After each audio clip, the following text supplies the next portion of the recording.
Hello everyone, welcome to Ashramik Vidyalay. Myself Firdos Sheikh. So my dear students, in this video we will continue in our standard 6 subject English, chapter number 2, how the dog found himself a new master. Okay, and today we will discuss about the exercise of this chapter. So let's start working with the text. Okay, so let's start from A. Discuss these questions in pairs before you write the answer. यानी जो ये questions यहाँ पे दिए हुए हैं ये हमें डिस्कस करने हैं लिखने से पहले. So let's start to discuss about the question and answer. Look at the number 1. Why did the dog feel the need for a master? Look at here number 1 and 2. आप यहाँ पे देख रहे होगे 1 and 2. ये 1 and 2 क्या है? What is the 1 and 2? So look at the part of 1 and 2. Look at the part number 1 and part number 2. So your answer is in this both part 1 and 2. Okay, why did the dog feel the need for a master? So the dog was sick and tired of moving about alone in search of food. वो जो से बीमार हो जाता है और उसको ऐसा लगता है कि मैं ऐसे ही खाना ढूंढता रहूँगा, यहाँ वहाँ घूमता रहूँगा, वो तो बिल्कुल उसे पसंद नहीं था. And he did not feel safe, और वो है ना तो अपने आप को सेफ भी फील नहीं कर रहा था क्योंकि उसे लगता था कि उसे कोई ना कोई बड़ा एनिमल्स आएगा और उसको खा लेगा. So he decide to have a master. इसलिए उसने सोचा कि मुझे एक अच्छे से स्ट्रॉन्ग मास्टर की ज़रूरत है. So now first is complete. Now going on second. Who did he first choose as his master? Why did he leave that master? उसने फर्स्ट मास्टर किसे चुना और फिर क्यों उसने उसे छोड़ दिया? Look at the number 3. Your answer is in the part number 3. Okay, so what is the answer of these two questions? The dog first choose a wolf as his master, right? सबसे पहले उसने किसे choose किया था? तो wolf को. But he found that the wolf was afraid of the bear. But उसे पता चल गया कि जो wolf जो है वो किससे डर रहा था? किससे डरता था वो बेटा? बेयर से. ये उसे पता चल गया. So he left the company of the wolf. Why का रीजन मिल गया हमें कि वो उससे पता चल गया कि वो किससे डर रहा है, तो बेयर से. और सबसे पहले उसने किसे चूज किया था? वॉल्फ को. Okay, so answer is complete. Now discuss about number 3. Who did he choose next? अब उसने किसे चुना उसके बाद, यानी उसके बाद वो किसे चुनता है? Next the dog choose a bear as his master because he was stronger than the wolf. वो किससे स्ट्रॉन्ग था? तो वो wolf से ज़्यादा स्ट्रॉन्ग था. Therefore the dog was choose bear. Now number 4. Why did he serve the lion for a long time? क्यों उसने long time तक lion के साथ में क्यों रहा था वो? The dog serves the lion for a long time because he had no complaint against him. Secondly, he felt safe and secure. No other wild animal dared to displease him. ठीक है, यहाँ पे क्या होता है? तो वो लायन के साथ क्यों इतने लॉन्ग टाइम पे रहा था? क्योंकि वो उसके साथ सेफ फील कर रहा था, उसके साथ में हैप्पी था, खुश था, और उसे पता है. और उसके साथ क्या हुआ था कि कोई भी एनिमल्स, दूसरे एनिमल्स का डर नहीं था, हिम्मत नहीं थी उस किसी भी और में एनिमल में कि उसे कुछ हाथ भी लगा जाए या उसे कोई इफेक्ट करे. इसलिए वो बहुत लंबे टाइम तक किसके साथ में रहता था? तो लायन के साथ. Look at the number 5. Who did he finally choose as his master and why? So get the answer from part 9 and 10. Who did he finally choose as his master and why? उसने finally उसके master के तरीके किसे choose किया और क्यों?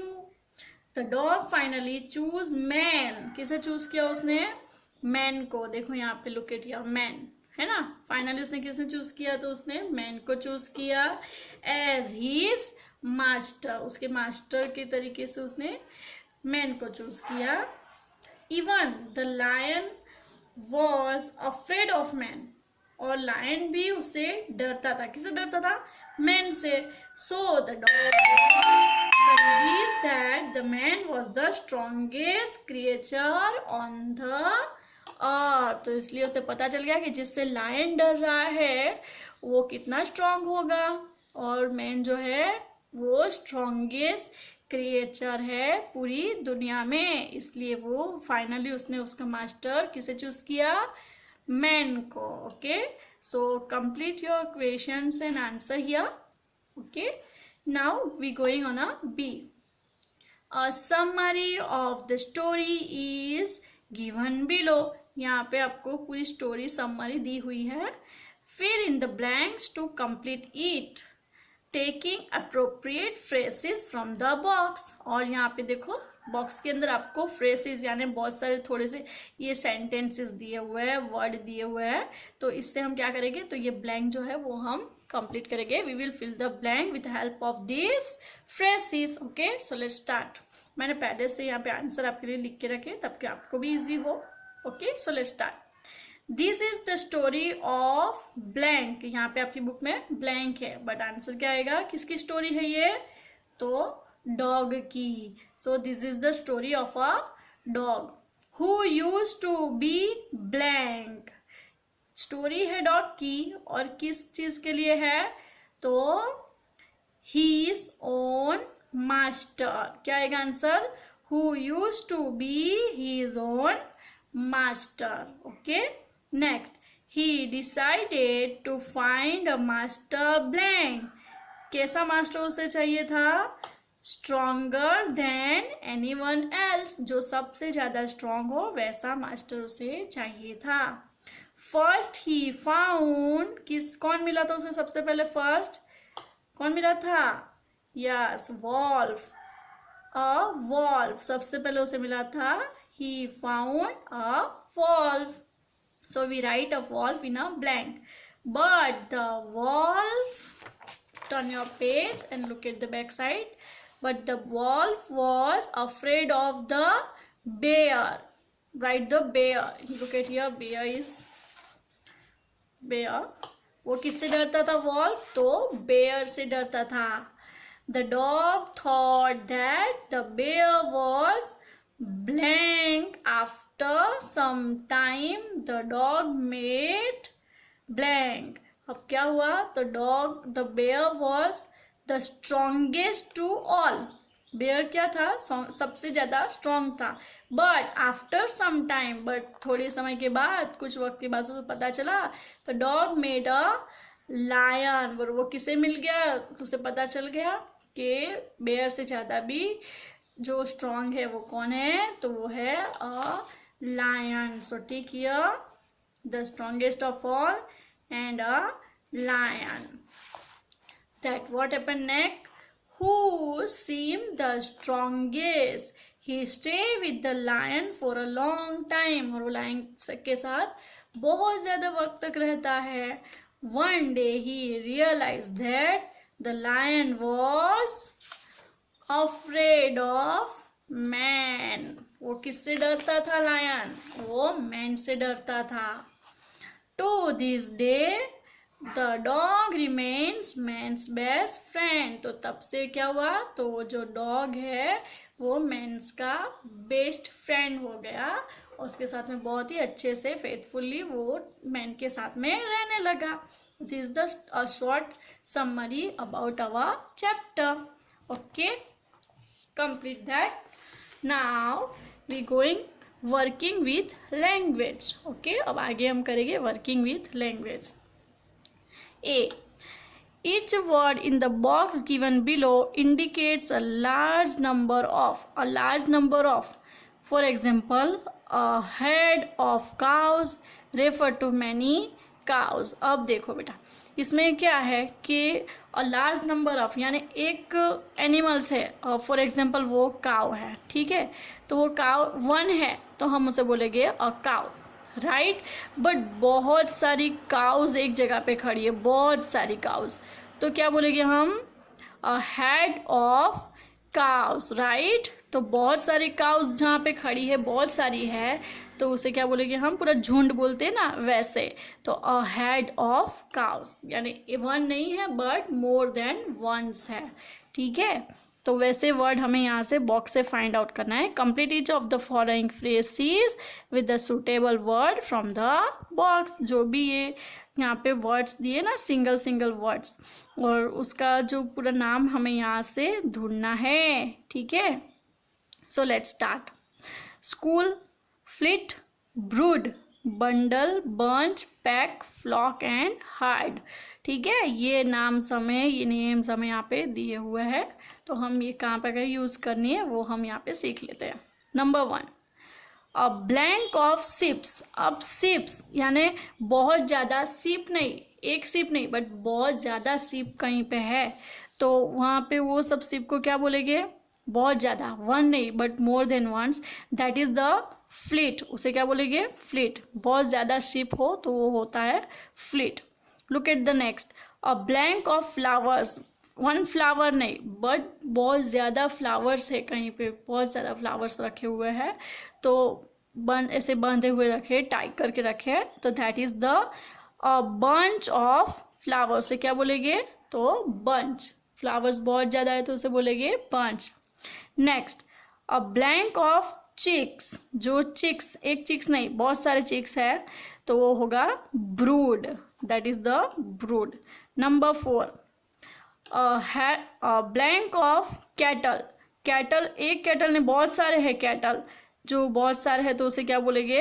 Had, ठीक है। Next number 5, a blank of sticks. Sticks, एक स्टिक नहीं बट ऐसे बहुत सारी स्टिक रखी हुई है कहीं पे, तो that is the bundle of stick. उसको क्या बोलेंगे हम? We call that bundle. Number 6, a blank of ship. अब शिप है, ठीक है, शिप बहुत सारी है तो वो होगी फ्लॉक, उसे बोलेंगे flock. Number 7, a blank of fish.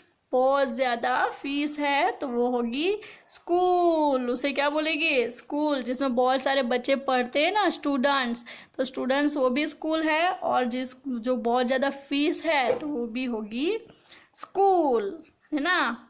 Look at the next, a blank of wolves, तो वो होगा pack, we call that pack, a pack of wolves, right? So complete a large number of, okay. Look at the B. Make nouns from the words given below by adding नेस और ITY। यानी हमें यहाँ पे देखो ये adjective दिया है, और एडजेक्टिव को हमें क्या बनाना है? नाउन्स बनाना है, नाउन बनाए, ठीक है। तो कैसे बनाएंगे? तो उसके लास्ट में, वर्ड के लास्ट में NESS लगेगा या फिर ITY लगेगा, तो वो हो जाए, उसका पूरा नाउन बन जाएगा वो। For some words we need to add just TY और Y, और कुछ वर्ड ऐसे हैं जिसके एंड में TY लगेगा और Y लग जाएगा, ऐड होगा, तो वो बन जाएंगे noun. So let's start to make nouns. Look at the first, honest. Honest, तो ऑनेस्ट के टी लास्ट में है, that is the T in the end of honest word, so we only add a Y, that become honesty, honest, honesty. Next, kind. Kind का होगा, क्या लगेगा उसके last में? NESS, kindness, kindness. Third, cruel, cruelty, we add a TY, cruelty. Calm, calmness, we add in the last of the word of calm, it become calmness. Sad, sadness, sad, sadness. Active, activity, look at here is a E, but we cut the E and add ITY in the end of activity, ITYVT, activity. Next, here is the one rules. When a vowel sound of the end of any words, that word were cut and we add ity. That, look at, vowel sound are a, e, I, o, u. So in the end of the letter is e, so we add eity. Okay, look at here, creative, right? Creative, look at here also e. So what happened? Creative, then after v and add ity, creativity. Okay, look at sincere, here also e in the last. So what happened? Sincerity. Okay, same as sincerity. Cheerful, cheerfulness, cheerfulness. Bitter, bitterness. Sensitive, sensitivity. So ity, sensitivity. Cut the e and add ity in the end of the sensitive word, it become sensitivity. Great, greatness, greatness. Okay, so this is our nouns. So my dear students, write this all answer in your workbook, but first learn this watch this video and learn about the answers, and then after close the video, then write an answer by yourself in your workbook. And if any difficulty, then open again the video and watch again, and then after write the answer in your workbook. Okay, but don't copy directly answer in the your workbook. Okay, so we will meet in the next video. Write the answer, and bye bye, take care, thank you.